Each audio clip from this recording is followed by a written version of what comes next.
The storm had passed, but winter had not. For 3 days, snow had fallen without mercy.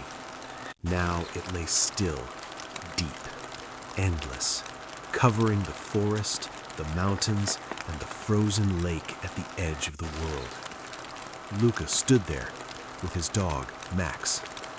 The lake looked dead. A smooth sheet of white ice stretched in every direction, silent as sleep. But Luca knew better.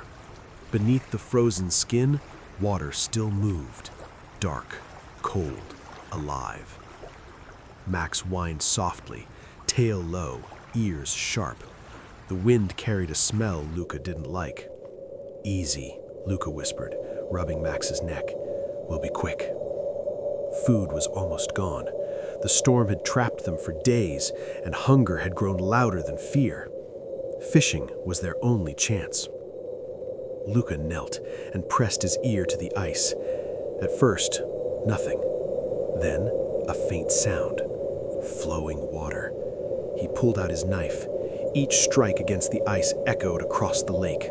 Crack, crack. The sound felt too loud in the empty white world. Max suddenly froze. A low growl rolled from his chest. Luca stopped. The wind shifted. That's when he smelled it. A deep, heavy, dangerous scent. Slowly, he slid a wooden bar into the cracked ice and leaned his weight onto it. The ice resisted, then snapped open. A dark hole appeared. Black water surged beneath, restless and cold. Mist rose like breath. Luca lowered the line, hands numb, heart pounding. Behind him, snow crunched. Max barked. Luca turned. At the edge of the lake stood a polar bear, massive, silent, watching. The world shrank to a single moment. Luca didn't run. He grabbed the wooden bar and raised it high, shouting with all the strength in his lungs. Max barked wildly, circling, snapping at the air. The bear stepped closer. The ice groaned beneath its weight. Then a sharp crack thundered across the lake. The ice beneath the bear's front paw split.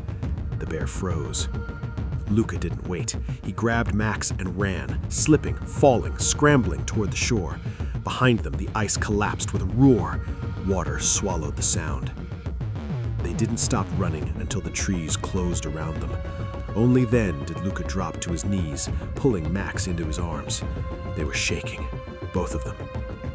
That night, in their small shelter, Luca cooked the single fish he had caught earlier. It wasn't much, but it was life. Max curled beside him, warm, breathing.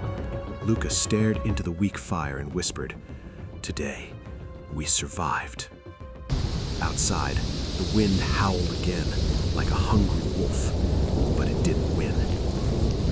If you were Luca, would you have stayed to fish or run the moment you heard the ice crack?